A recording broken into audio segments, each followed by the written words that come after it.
I'm Cassandra Lewis, 32, and I watched my parents steal $570,000 from my accounts last spring.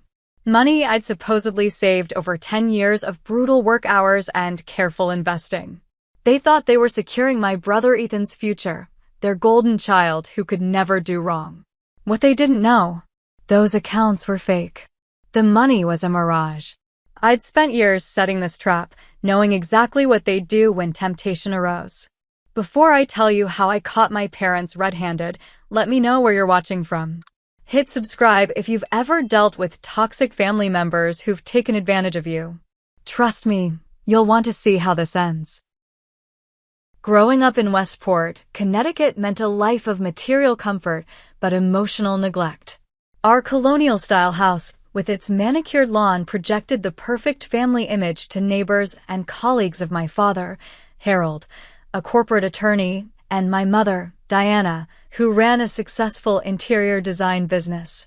From the outside, we were the picture of upper-middle-class success. Inside was a different story. My earliest memories involve understanding a fundamental truth. My brother Ethan was the sun, and our family orbited around him. 5 years younger than me, Ethan learned quickly that tears, tantrums, or charm could get him anything he wanted. My parents reinforced this at every turn. "Cassie, let Ethan play with your science kit," my mother would say when I was 12, even though it was a gift from my grandparents specifically for my interest in chemistry. "But Mom, he'll break it," I'd protest. "Don't be selfish. He's just curious." The inevitable would happen. Broken beakers, spilled solutions, and instead of consequences, Ethan would receive comfort while I received lectures about sharing. This pattern repeated throughout our childhood. When I was 16 and had saved $300 from my summer job at the local library for a laptop I needed for school, my parents borrowed it to buy Ethan an expensive gaming system after he failed 3 classes. "He needs motivation to do better," my father explained, as if my academic success required no support or recognition. The most egregious example came when I was accepted to Brown University. My grandparents had established college funds for both Ethan and me. I'd counted on that money, had based my college decisions around it. 2 months before enrollment, my parents called me into the living room.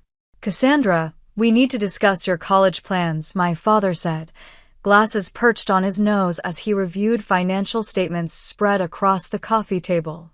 "What about them?" "Orientation is in 6 weeks. My mother twisted her wedding ring, a nervous habit. "We've had to make some adjustments to your college fund." Those adjustments meant my entire college fund had been drained to send Ethan to Berkshire Academy, an elite private high school that promised specialized attention for students who learn differently. In reality, it was a place wealthy parents sent troubled kids who couldn't maintain grades or behavior standards in public school. "But what about Brown?" My voice cracked. "You've always been so responsible," my father said. "You can take out loans.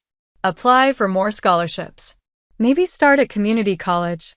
We know you'll figure it out," my mother added. "You always do." That night crystallized everything. I wasn't just less favored, I was expected to sacrifice my future for Ethan's present whims. Something hardened in me then, a determination that would shape the next decade. I did figure it out. I deferred admission, worked 3 jobs for a year, secured additional scholarships, and took minimal loans. I graduated from Brown with a degree in economics and financial mathematics, working part-time throughout college while maintaining a 3.9 GPA. Every achievement was met with the same response from my parents, mild acknowledgement quickly redirected to Ethan's latest crisis or accomplishment, usually the former disguised as the latter. "That's nice, Cassie. Did we tell you Ethan's starting a YouTube channel? He thinks it could really take off." After graduation, I secured a position at a financial management firm in Boston. The distance from Connecticut was deliberate. I needed space to build my life without the constant drain of my family's dynamics. My analytical mind and work ethic served me well in the financial sector. I lived modestly despite my growing income, investing carefully and building genuine wealth. The family visits became predictable performances. My mother would tour my apartment, noting things that needed improving. My father would inquire about my financial situation with thinly veiled interest in specific numbers. Ethan, when he bothered to come, would complain about whatever job he'd recently quit or business venture that had failed, always someone else's fault. These visits inevitably culminated in discussions about family obligations. You know, Cassie, my mother said during one such visit 3 years ago, Ethan is really struggling with his student loans from that business program. The program he dropped out of after one semester? I clarified, serving coffee in my small but immaculate kitchen. He wasn't being challenged appropriately, my father interjected. But the loans remain. We thought, since you're doing so well. I'd heard enough variations of this conversation to predict every beat. My responsibility to contribute to the family meant subsidizing Ethan's irresponsibility. When I refused, I was selfish, cold, unfeeling.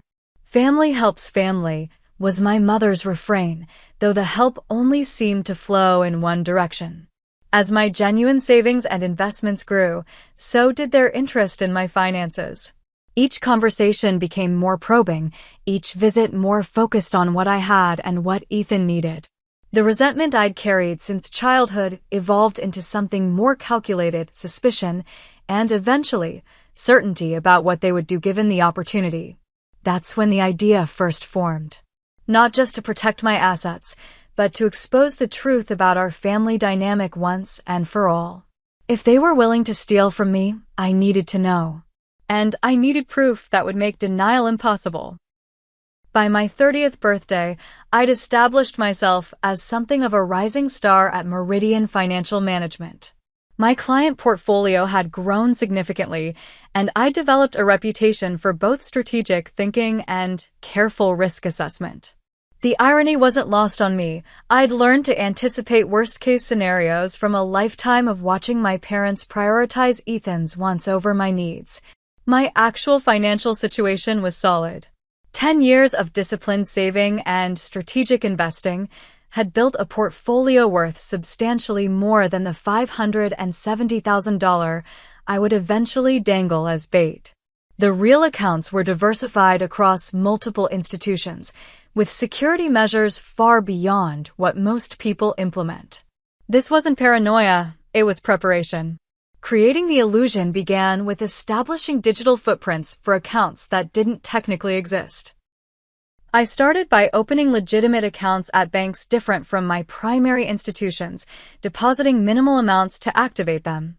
Then came the meticulous work of generating falsified statements, careful to include the watermarks, account numbers, and fine print that would make them appear authentic. You need to understand the psychology of trust, my colleague Jackson once said during a cybersecurity seminar our firm hosted. People believe documents that look official, especially when they contain details that seem specific and technical. I applied this principle religiously. The fake statements included transaction histories with recognizable vendors, regular deposits matching my salary schedule, and the gradual growth patterns of someone systematically building wealth. I manufactured an investment portfolio showing diversified holdings in familiar companies, Amazon, Apple, Tesla, with performance metrics that mirrored actual market behavior. For 9 months, I dropped subtle references during family calls and visits. Work's been crazy. This market volatility has me checking my portfolios constantly, I mentioned casually during a Sunday phone call with my mother. Portfolios? Multiple, she asked, interest peaking audibly. Just diversifying as I go. Nothing major, I replied, the bait set. During a rare visit home for my father's birthday, I accidentally left my laptop open with a spreadsheet visible showing account summaries and balances. Looks like you're doing quite well for yourself, my father commented, lingering by my computer. I closed the laptop with practiced nonchalance. Just trying to be responsible with what I earn. The spreadsheet had shown a combined total of approximately $570,000, a significant sum, but not so outlandish as to trigger immediate suspicion for someone at my professional level and age. Meanwhile, Ethan's latest crisis was unfolding. After cycling through jobs in marketing, real estate, and restaurant management, he'd convinced our parents to co-sign a loan for a guaranteed opportunity in cannabis distribution just as legalization passed in Connecticut. It's literally a ground floor opportunity, he'd proclaimed at Thanksgiving dinner. Everyone needs supply, and we'll have the distribution network across 3 states. 6 months later, the business had collapsed spectacularly. His partners had vanished with substantial inventory, leaving Ethan with massive debt and our parents on the hook for the loan they'd guaranteed. The amount? Just over $500,000. The timing couldn't have been more perfect for my purposes. My savings milestone had been established in their minds just as a family financial emergency materialized. I noticed my parents' behavior changing subtly. My mother called more frequently, asking detailed questions about my life in Boston. My father began sending articles about helping family members financially and tax benefits of gifts to relatives. "We should really visit you soon," my mother suggested during a call in March. "It's been too long since we've seen your place." "That would be nice," I replied, knowing they hadn't shown interest in visiting in over 2 years. The weekend they suggested happened to coincide with a genuine work conference in Chicago I was scheduled to attend. I mentioned this, watching as disappointment registered in my mother's video call expression. "But I'll be doing a financial systems update before I leave," I added. "I might be hard to reach for about 48 hours while everything transfers." "Systems update?" My father's voice came from somewhere off camera. "Just consolidating some accounts for better interest rates. The bank recommended doing it while I can monitor the process in case of any hiccups." I could practically see the calculation happening behind their eyes. The trap was almost ready.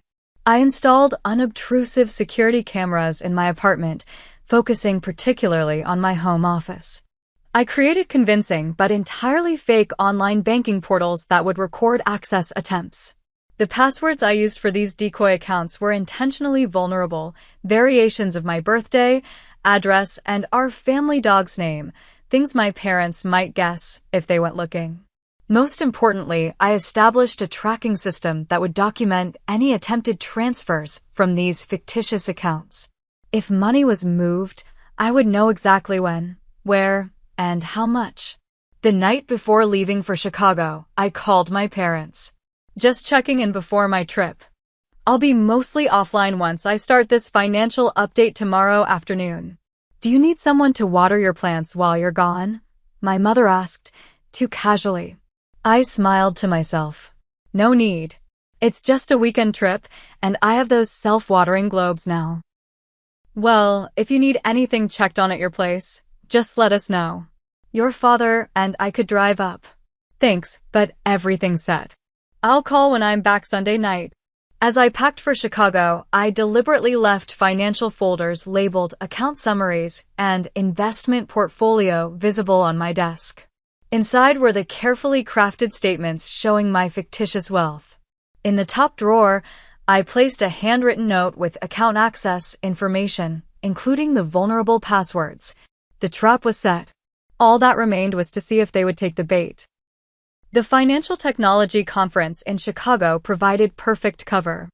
I gave my presentation on risk assessment in digital banking Friday morning, networking with colleagues throughout the afternoon. No one would find it strange that I was particularly interested in security measures and breach detection. It was literally what I was there to discuss.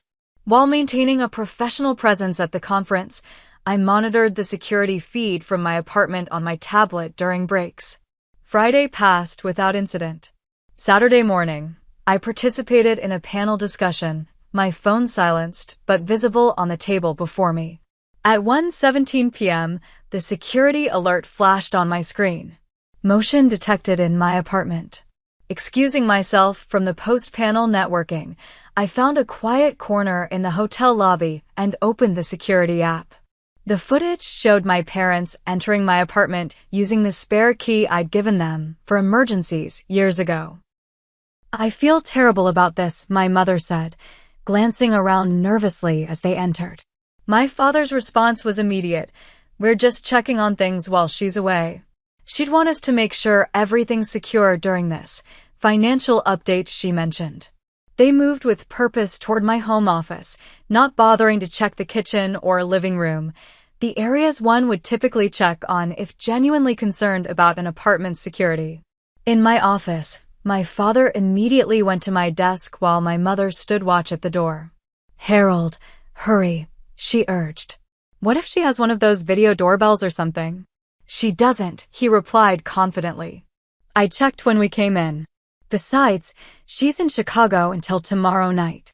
I watched as he methodically opened drawers, quickly finding the folder of financial statements. His expression changed as he reviewed the documents, eyebrows rising, a small smile forming at the corners of his mouth. "Diana, look at this," he called softly. "Our Cassie has been quite the saver." My mother abandoned her post at the door, coming to look over his shoulder. "Is that over $500,000? How is that possible?" "She's always been frugal. And with her salary at the firm." He continued searching, finding the handwritten note with account access information. "This is exactly what we need. This could solve everything with Ethan's situation." "But we can't just take it," my mother protested weakly. "It's her money." My father's justification came quickly. "We're not taking it. We're borrowing it to save this family from financial ruin. Once Ethan gets back on his feet, we'll replace it. Cassie has always been the responsible one. She wouldn't want her brother to suffer when she has the means to help." "She's refused to help before," my mother reminded him, "because she didn't understand the severity. This is different. The bank is threatening foreclosure on our home because of that loan. What would happen to family holidays? Where would everyone gather for Christmas? Cassie wouldn't want that." I watched their moral reasoning deteriorate in real time. It was fascinating in a detached, almost clinical way, like observing subjects in a psychological experiment. They spent the next hour accessing the fake banking portals I'd created, using the passwords from my note. The sites looked legitimate, with the same interfaces and security features as real banking websites, but they were elaborate facades I'd built with help from a programmer friend who owed me a favor. "It's asking for a verification code," my father said, frowning at the screen. My mother pointed to my cell phone bill on the desk. "Use her phone number. They usually send codes to your phone." He entered my number, and seconds later, the dummy system generated a fake authentication message to a burner phone I had set up. They input the code, gaining access to accounts showing combined balances of $570,000. "This is it," my father breathed. "This will fix everything." They initiated a transfer of the entire amount to my parents' joint account, an account number I recognized because I'd seen it on documents throughout my childhood. The system showed a processing animation, then a confirmation screen with a transaction number. "We did it," my mother said, but her voice held no triumph. "Should we leave a note?" My father hesitated. "No.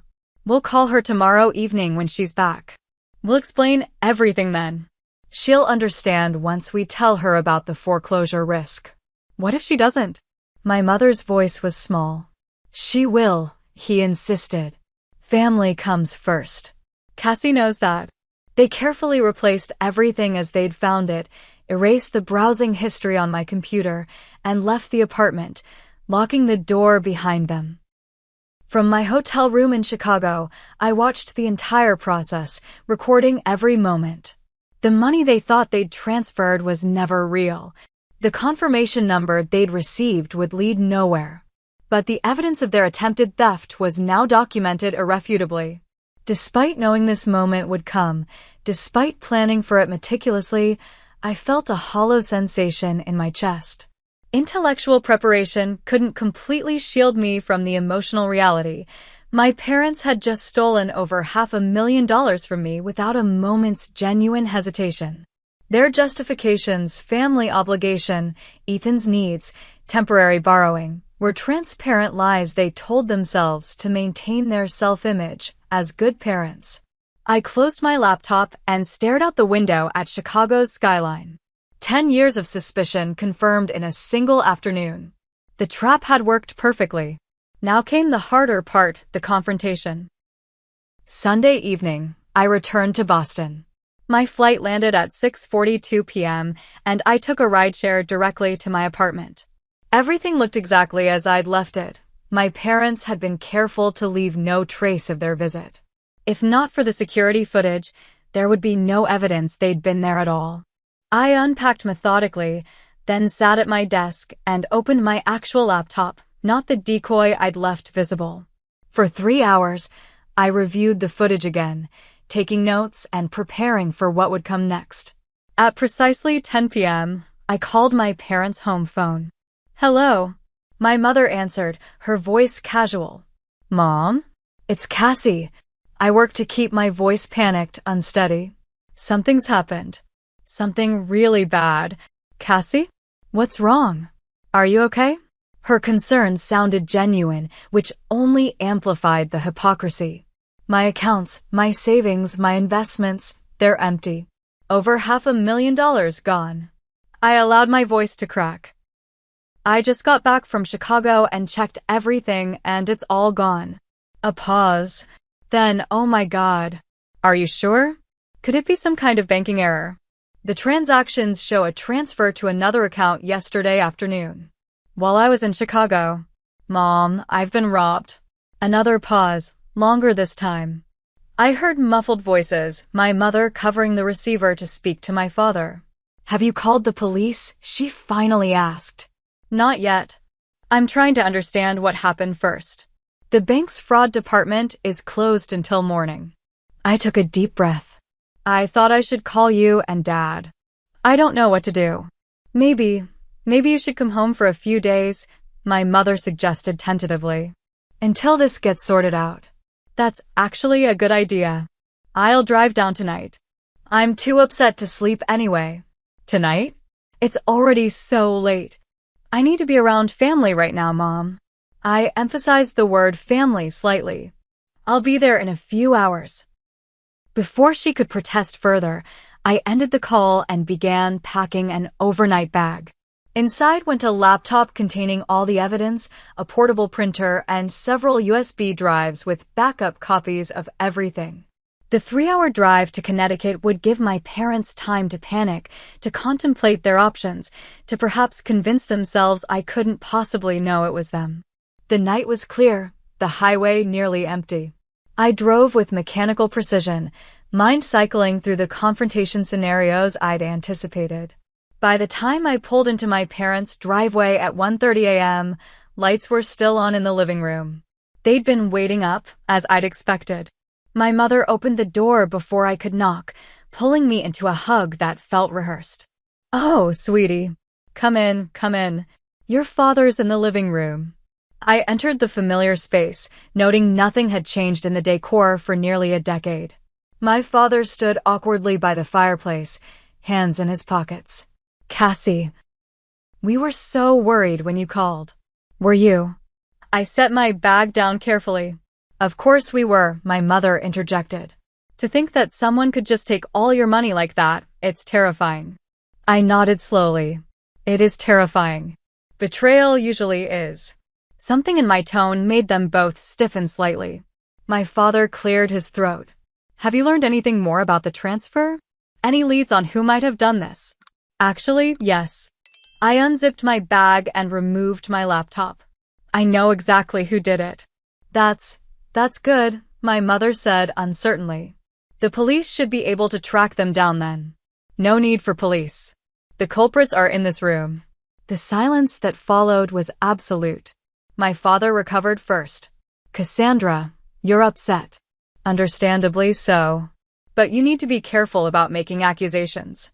"It's not an accusation when I have proof." I opened my laptop and turned it to face them. "Yesterday at 1:17 p.m., you entered my apartment using the spare key. By 1:24, you were searching my office. By 2:03, you had transferred or thought you had transferred every cent of my savings to your joint account. The security footage played silently, showing them moving through my apartment with purpose. Their faces on the screen drained of color as they watched themselves commit the theft in high-definition clarity. You were spying on us? My mother whispered. No, Mother. I was protecting myself from theft. There's a significant difference. My father attempted a different approach. Cassandra, you don't understand. We're facing foreclosure because of the loan for Ethan's business. We were desperate. Save it, I cut him off. I heard every word of your justifications on the video. Family comes first. She's always been the responsible one. She wouldn't want her brother to suffer. I mimicked his tone perfectly. Did it ever occur to you to actually ask me for help instead of stealing from me? We've asked before, my mother said defensively. You always refuse. I refuse to enable Ethan's irresponsibility. There's a difference between helping and perpetuating harmful patterns. I pulled out a stack of papers from my bag. But that's not even the point right now. The point is that you committed theft and fraud. We were going to tell you, my father insisted. We were going to call you tonight, after you got back from Chicago. Explain everything. After the money was already gone. After I couldn't stop you. I shook my head. Do you know what the penalty is for identity theft in Massachusetts? For unauthorized access of financial accounts? For elder financial abuse? Elder abuse? My mother looked genuinely confused. You're 32. The law applies to anyone over 18 in many jurisdictions. The penalties start at 5 years imprisonment and up to $250,000 in fines. Per incident. My father's attorney instincts finally engaged. You can't prove intent. We have access to your apartment. You've given us passwords before. Not to these accounts. And the video captures your explicit statements of intent quite clearly. I turned the volume up on a segment where he specifically mentioned taking the money to solve Ethan's problems. As if summoned by the mention of his name, the front door opened and Ethan walked in. His timing couldn't have been more perfect if I'd orchestrated it. What's going on? Mom texted that Cassie was coming over with some emergency. He looked around at our tense faces. What did I miss? Your parents stole $500,000 from me to bail you out of your latest failure, I said flatly. Ethan's expression cycled through confusion, shock, and then, most tellingly, calculation. $500,000? You had that much just sitting around? And you never offered to help when my business was tanking. His reaction confirmed everything. Not outrage at the theft, but outrage that I hadn't volunteered the money earlier. See? I gestured toward him. This is exactly the problem. None of you see anything wrong with taking what I've earned. Family helps family, my mother repeated her mantra weekly. Funny how that rule only applies when Ethan needs something. I turned back to my laptop. But here's what you don't know. What none of you know. I pulled up another screen, the back end of the fake banking system I'd created. The money doesn't exist. My parents and Ethan stared at the screen, incomprehension slowly giving way to confusion. What do you mean it doesn't exist? My father finally asked. I mean exactly that. The accounts you accessed were fake. The statements you found were fabricated. The banking portals were dummy sites I created specifically to track unauthorized access. I navigated through the system, showing the elaborate construction behind the facade. The $570,000 you thought you were stealing was never real. That's impossible, my father protested. We saw the transaction go through. We got a confirmation number. All part of the illusion. The money never moved because it never existed in the first place. I turned to face them directly. What did exist? What does exist? Is evidence of attempted theft, conspiracy, and fraud. My mother sank onto the couch, her face ashen. I don't understand. Why would you do this? Because I needed to know if you would actually steal from me given the opportunity. I needed to know if all my suspicions about how you view me as nothing more than Ethan's backup plan were true. I closed the laptop. And now I know. Ethan, ever the opportunist, jumped in. So there's no money? This was all some sick test. No, Ethan. There is money. Just not in the accounts you tried to drain. I've been working and investing for 10 years. Did you really think I'd leave my entire net worth vulnerable to theft? This is insane, my father said, running a hand through his thinning hair. You set us up. Entrapped us. Entrapment is when someone is induced to commit a crime they wouldn't otherwise commit. I didn't force you to break into my financial accounts. I didn't compel you to transfer funds without permission. You did that all on your own. My voice remained steady. I simply created an opportunity and observed your choices. What are you going to do? My mother's voice was barely audible. Are you going to the police? The question hung in the air. This was the moment I'd played out in my mind countless times over the years of planning. That depends on what happens next. What do you want? My father asked, the attorney in him recognizing a negotiation opening. Money? We clearly don't have any to give you. I want accountability. I want acknowledgement of what you've done, not just yesterday, but throughout my life. I want you to admit that you've consistently prioritized Ethan's wants over my needs, that you've treated me as a resource rather than a daughter. That's not true, my mother protested feebly. It is true. And now I have irrefutable proof of just how true it is. I removed more documents from my bag, printouts of the video screenshots, transcripts of their conversations in my apartment, and copies of the fake transfer confirmations. I've documented everything. If you can't acknowledge the truth, these go to the authorities. The reality of their situation finally seemed to dawn on them. My father's legal mind was undoubtedly calculating the potential consequences, criminal charges, public humiliation, professional ruin. What exactly do you want us to do? He asked carefully. First, I want a written admission of what you did and why you did it. Second, I want you both to attend family therapy, real therapy, not just a couple of sessions for show. Third, I want financial transparency going forward. I need to know exactly what obligations you've committed to in Ethan's name. I turned to my brother. And you? You're the only one who doesn't seem to grasp the severity of what's happened. Your entitlement nearly sent our parents to prison. Ethan's expression darkened. So this is my fault now? You're the one who set up this whole fake money scheme. No, the scheme revealed the truth. Your lifetime of consequences being absorbed by others created this situation. I faced him squarely. They stole for you, Ethan. They were willing to commit felonies because they've spent so long cleaning up your messes that they've normalized criminality. This is bullshit, he spat. You've always been jealous that Mom and Dad love me more. The naked admission hung in the air. My mother gasped softly, but neither she nor my father contradicted him. Thank you for your honesty, at least, I said quietly. But you're wrong. I'm not jealous. I'm grieving. I'm grieving the parents I should have had and the brother who should have been my ally instead of my competitor. My father broke the silence that followed. What do you want from Ethan as part of this arrangement? Nothing. I want nothing from him because I expect nothing from him. My conditions apply to you and Mom. What Ethan does is his business, as long as you stop enabling him at my expense. So that's it?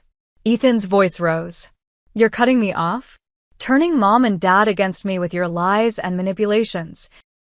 I'm not doing anything except exposing the truth. What they choose to do with that truth is their decision. I turned back to my parents. So, what will it be? Accountability or consequences? The calculation was visible on their faces, weighing decades of established patterns against the very real threat I now represented. My mother broke first. I'm sorry, she whispered, tears welling in her eyes.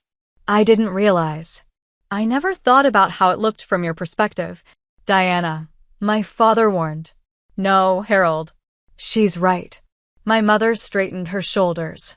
We've always expected Cassie to be the strong one, the one who didn't need us. It was easier that way because Ethan demanded so much, but that wasn't fair to her. This is ridiculous, Ethan interrupted. You're falling for her manipulation. My father remained silent, his attorney's caution battling with parental instinct. Finally, he spoke. What you did, setting this trap, was calculating and cold. Yes, I agreed simply. I learned calculation from watching you manage Ethan's crises my entire life. I learned coldness from years of emotional neglect. Something in my direct acknowledgement reached him. His shoulders slumped slightly.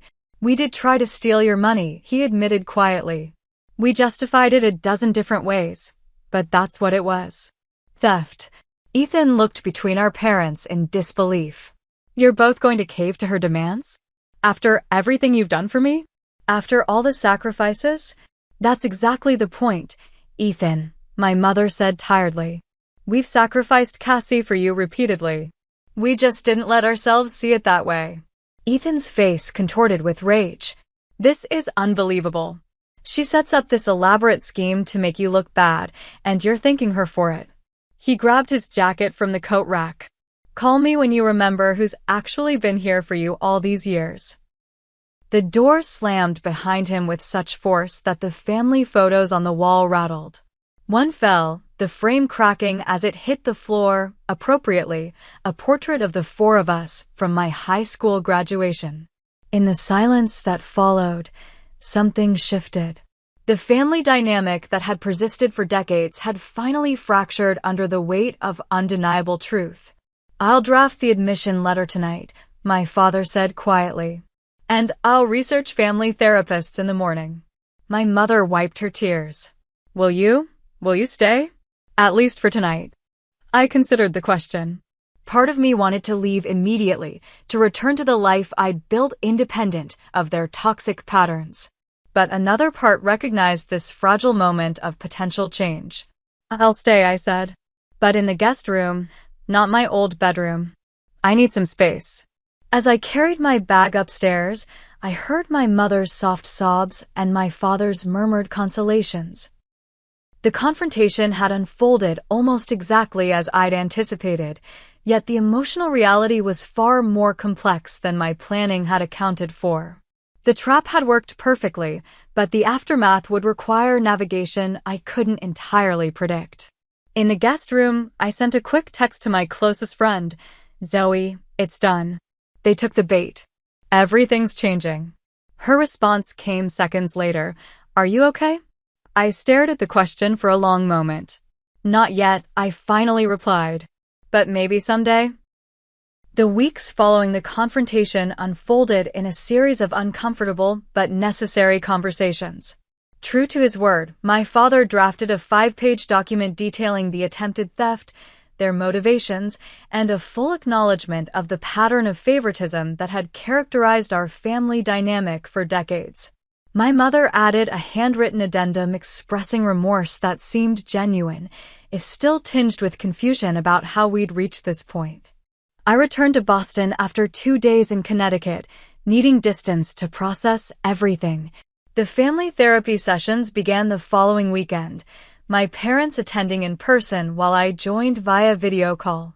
Dr. Lillian Freeman, a family systems specialist with experience in financial abuse cases, guided our initial sessions with a firm but compassionate approach. What we're looking at here is a family pattern that's become so normalized none of you could see it clearly, she explained during our second session. Cassandra's method of bringing it to light was unconventional, certainly, but sometimes entrenched patterns require disruptive interventions. My father struggled most with these sessions, his legal training making him defensive and prone to arguing technicalities rather than addressing emotional realities. I still maintain that what Cassandra did constitutes entrapment, he insisted during one particularly tense exchange. Dr. Freeman regarded him steadily. Harold, your focus on the legal definition of entrapment suggests you're still looking for ways to distribute blame rather than accept responsibility. The question isn't whether Cassandra created an opportunity for wrongdoing, it's why you and Diana chose to take that opportunity. These confrontations with truth came at a professional cost for me. I'd requested a 2-week leave from Meridian Financial to deal with family matters, but the emotional toll made focusing on work nearly impossible upon my return. My performance reviews, previously stellar, noted my distraction and lack of usual attention to detail. Is everything all right, Cassandra? My supervisor Jackson asked after a client meeting where I'd missed several key points in the presentation. This isn't like you. I considered deflecting but opted for a version of the truth. Family issues. I'm working through them, but it's taking more energy than I anticipated. He nodded sympathetically. Take the time you need. Your track record buys you some grace. Just don't let it become the new normal. The support I'd expected from friends proved complicated as well. While Zoe remained steadfastly in my corner, others expressed concern about the elaborate nature of my trap. Don't you think it was a bit excessive? My college friend Alana asked over coffee. Couldn't you have just confronted them directly? Would you ask someone who installed a security system if they were being excessive after their house was actually burglarized? I countered. That's different. These are your parents, not random criminals. The relationship made the crime worse, not better. These conversations revealed how difficult it was for people to understand family betrayal unless they'd experienced it themselves. I began keeping a journal, documenting my emotional journey through the aftermath. The entries tracked a pattern, anger giving way to grief, then to a strange sense of liberation as I realized I was finally free from expectations I'd never be able to meet. May 15th, the therapy session today was brutal. Mom broke down when Dr. Freeman asked her directly when she first noticed she treated Ethan differently than me. From the beginning, she admitted, he needed more. The assumption that I needed less was never questioned. I've built my entire personality around needing less, wanting less, asking for less. Who would I be if I'd been allowed to need things? June 2nd. Dad called with updates on their financial situation. The house is officially in pre-foreclosure. He asked if I could recommend options, but specifically said, we're not asking for money. Progress, I suppose. I gave him the contact information for a mortgage restructuring specialist I know. Help without enabling. June 17th, Ethan texted today, first contact since the confrontation. Just 4 words, you ruined our family. I didn't respond. The family was already broken. I just exposed the fractures. Meanwhile, my parents were facing the practical consequences of their actions.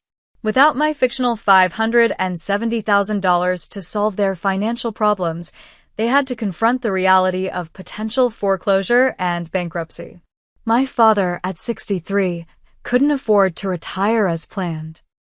My mother took on additional interior design clients, working weekends to increase their income.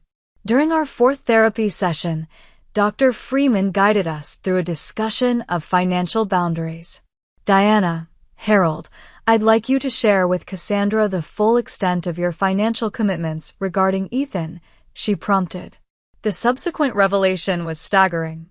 Beyond co-signing his failed business loan, they had paid off 3 maxed-out credit cards in his name over the past 5 years, $47,000 total. Covered his rent for multiple apartments after evictions, $28,000. Financed 2 car purchases after repossessions, $55,000.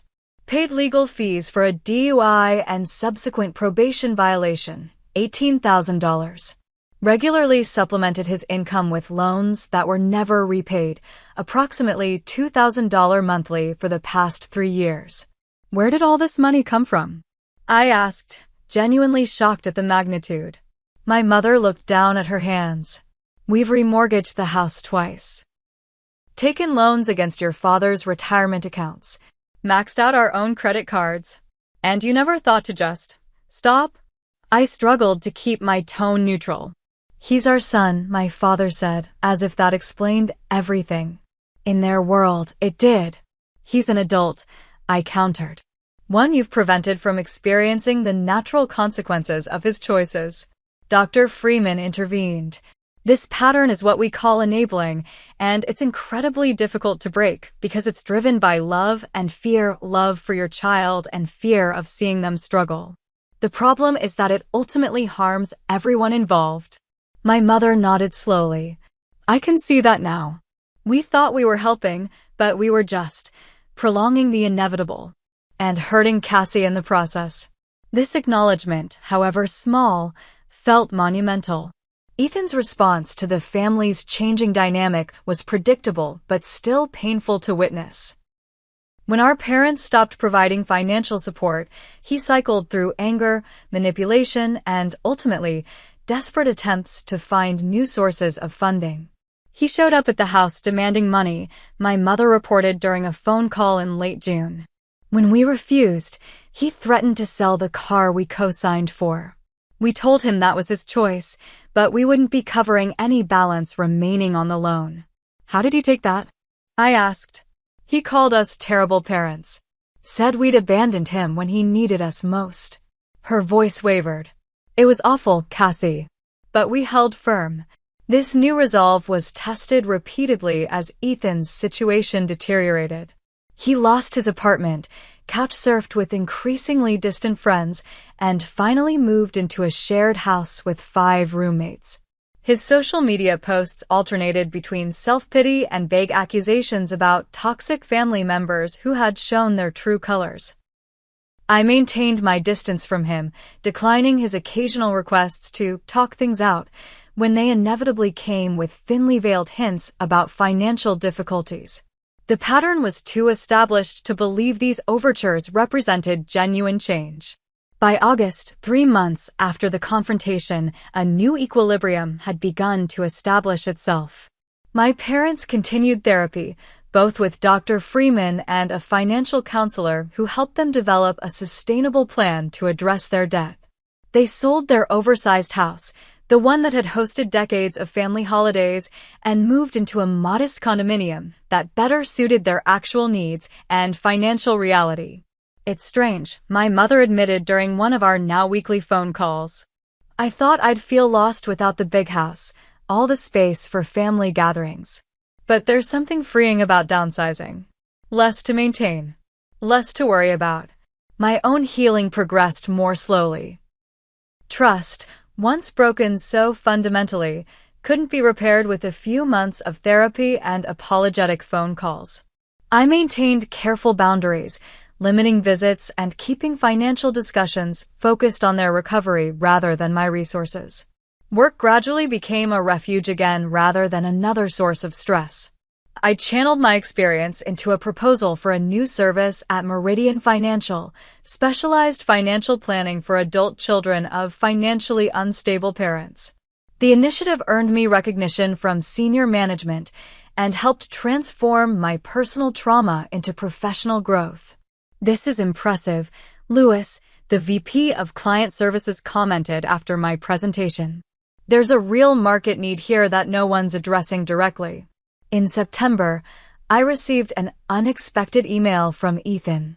Unlike his previous communications, this one contained no accusations, no requests for intervention with our parents, and no subtle hints about his financial situation. I've been thinking about what happened, he wrote.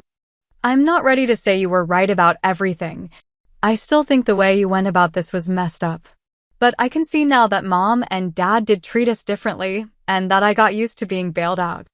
I'm trying to figure out how to stand on my own now. It's harder than I thought it would be. I read the message several times before responding simply. It is hard, but necessary. I hope you find your way. It wasn't forgiveness or reconciliation, but it was acknowledgement, the first step toward whatever our relationship might become in the future. As fall approached, I found myself reflecting on the trap I'd set and the aftermath it had triggered. The family I'd known was gone, transformed by truth into something still taking shape. The pain had been necessary, the confrontation unavoidable. But the outcome, while still evolving, suggested possibility. The potential for relationships built on honesty rather than obligation, on mutual respect rather than exploitation. The money that never existed had ultimately purchased something priceless, the truth.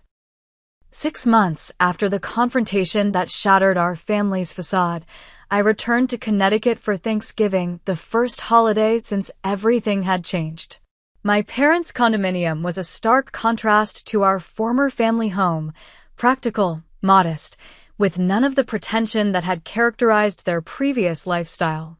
It's not much, my mother said apologetically as she welcomed me inside, but it's what we can manage now. It's honest, I replied. That's worth more than square footage.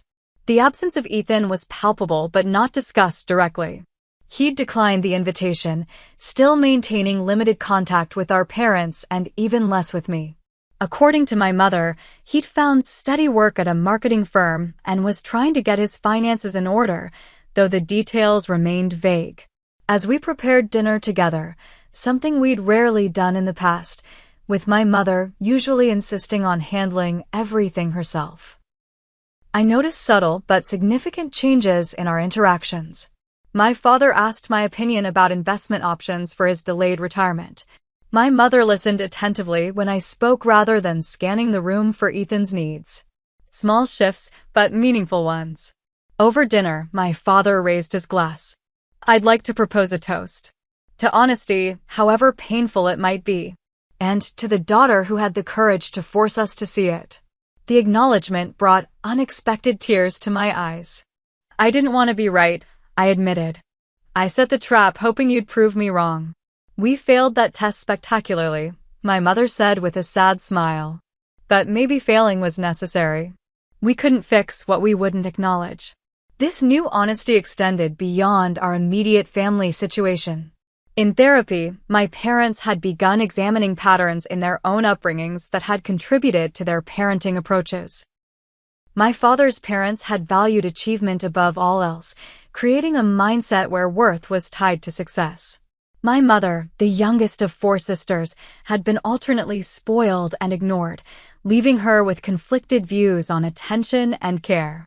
I think I over-identified with Ethan, she explained during a post-dinner conversation. When he struggled, I saw myself. When he needed extra attention, I remembered how it felt to be overlooked. And I went in the opposite direction with you, my father added. You were so capable so early that I treated you like a miniature adult rather than a child who also needed guidance and support. These insights didn't erase the decades of imbalance, but they provided context that helped me understand the foundation of our family dysfunction. Understanding wasn't forgiveness, necessarily, but it created space for something beyond resentment. My own healing journey continued along parallel tracks.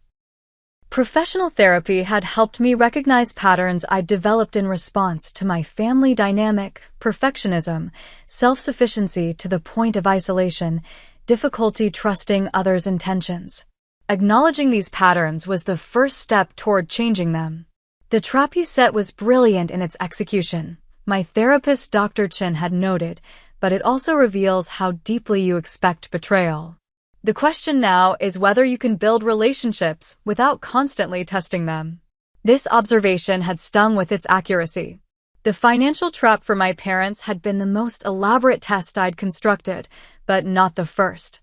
I'd tested friends, romantic partners, and colleagues in smaller ways throughout my adult life, creating opportunities for disappointment and then feeling vindicated when people occasionally failed to meet impossible standards. Breaking this cycle became my personal work. I practiced vulnerability in incremental steps. Asking for help when I needed it, expressing desires directly rather than hoping others would intuit them, giving second chances when appropriate. The support group I'd started for adult children of financially exploitative parents became an unexpected source of healing. Meeting monthly in a community center near my apartment in Boston, the group had grown from 3 participants to 15 in just a few months. Facilitating these discussions allowed me to transform my experience into something constructive. My mother asked for my bank statements last week, one group member shared during a December meeting. I've always provided them without question. This time I said no. It was terrifying, but also empowering. That's a significant boundary, I affirmed. How did she respond? Badly at first. But later she called to apologize. It's a small step, but it felt huge. These victories, small but meaningful, reinforce the value of confronting unhealthy patterns rather than accommodating them.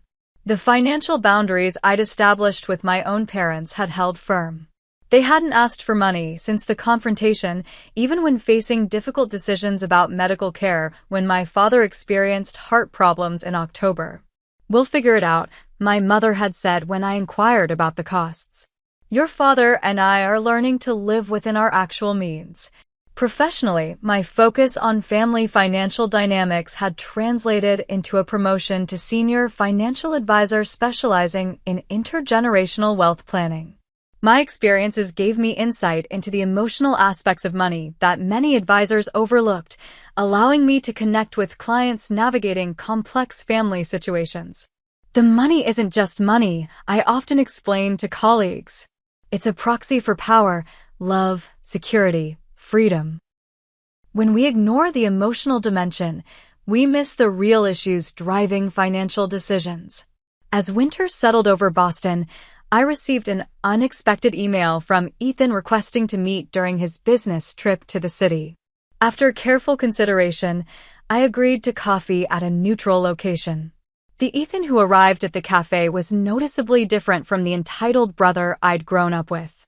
His designer clothes had been replaced with more modest attire, his typical swagger subdued. "Thanks for meeting me," he said after ordering a simple black coffee rather than his usual complicated specialty drink. "I know you didn't have to. What did you want to talk about?" I kept my tone neutral, neither encouraging nor dismissive. He toyed with his cup, uncharacteristically hesitant. "I've been doing some thinking since everything happened. Some therapy too, actually." This admission surprised me. Ethan had always rejected suggestions of counseling, insisting he didn't need someone paid to tell me what's wrong with me. "That's good," I offered cautiously. "I was angry for a long time. At you, mostly. It was easier than being angry at myself." He met my eyes briefly before looking away. "But my therapist helped me see that what you did, setting that trap, wasn't really about the money." "No," I agreed. "It wasn't. It was about being seen. About having your experiences validated." He took a deep breath. "I never saw how different things were for us growing up. From my perspective, everyone just took care of things for me. I didn't question why or how." The acknowledgement, however belated, caught me off guard. I'd expected defensiveness or manipulation, not reflection. "Are you still in contact with Mom and Dad?" I asked. "Limited. On my terms now, not theirs. They're trying, but it's complicated. 27 years of patterns don't change overnight." He smiled ruefully. "I'm learning to adult properly for the first time. It's not fun, but it's necessary." We talked for nearly 2 hours, not resolving everything but establishing a tentative foundation for a different kind of relationship, one based on reality rather than the roles we'd been assigned in childhood. As the new year approached, I reflected on the extraordinary events that had transformed my family. The trap I'd set had been born from pain and suspicion, designed to confirm what I already believed about my place in my family's hierarchy of concerns.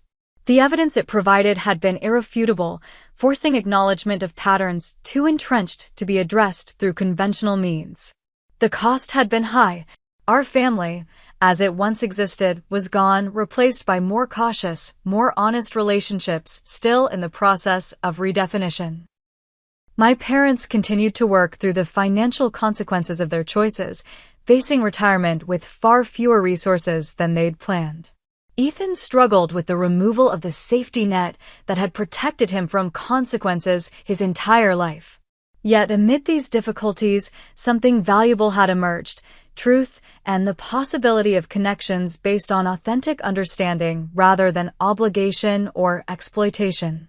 In my journal on New Year's Eve, I wrote, "The trap was never really about the money. It was about breaking free from a role I'd been cast in without my consent, the responsible one, the self-sufficient one, the one who needed nothing and could provide everything." The $570,000 that never existed purchased something far more valuable than any material possession. It bought me the right to be seen as I truly am, not just capable, but also vulnerable, not just strong, but also in need of support sometimes. The hardest lesson has been learning that setting boundaries isn't selfish, it's necessary for any healthy relationship. Money was simply the most visible manifestation of boundaries consistently violated throughout my life. I don't know what my relationship with my family will look like a year from now. Reconciliation is a process, not an event. Trust, once broken, rebuilds slowly, if at all. But for the first time, we're interacting as authentic versions of ourselves rather than the roles we were assigned. Sometimes a family has to break apart completely before it can reassemble into something healthier. The pieces may not fit together the same way, and some may be missing entirely, but what remains can be stronger for having faced the truth. I wonder about those watching this story. Have you ever had to set a trap to reveal a painful truth? Was the cost worth the clarity it provided? Have you found forgiveness after betrayal, or is understanding without forgiveness enough? Please share your experiences in the comments below and subscribe to hear more stories about navigating complex family dynamics. Remember that setting boundaries isn't selfish, it's an act of self-respect that ultimately benefits everyone involved. Thank you for listening to my story, and may you find the courage to seek truth in your own relationships, whatever form that takes.